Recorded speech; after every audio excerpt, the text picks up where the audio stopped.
Well, the National Security Agency is said to be gathering data on everyone from average Americans to foreign leaders. Exactly how far it's going, that's still unknown. Fact finder Brandon Lewis tried to get his own data from the NSA, and he explains why the request took him all the way down to New York City. Foreign leaders, media outlets, and ordinary citizens are reportedly under surveillance by the NSA, collecting metadata information like who we talk to, what websites we view, and even documents we create, all in the name of national security. Back in July, I filed a request with the NSA to see my own records under the Privacy Act and received back a 3-page denial. The threshold for withholding the release of information to you is very, very low to protect national security interests.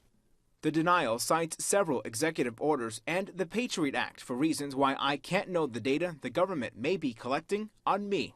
There's almost an assumption that Brandon Lewis, who's working as a reporter at Channel 6, correct, could be helping the terrorists. Am I reading that right? That is correct. You could.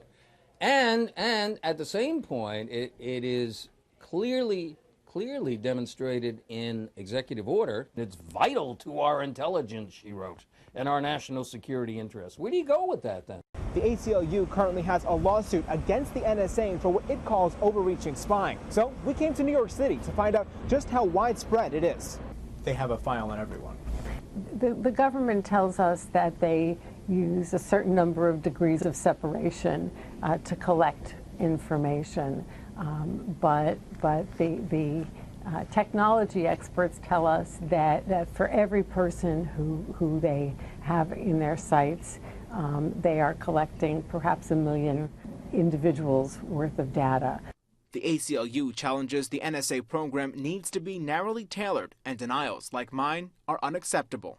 It's hard to imagine that this can be an effective way of doing the investigations that are necessary to protect our national security, and it's certainly not a way to respect or protect the privacy of individuals that is really at the core of our society.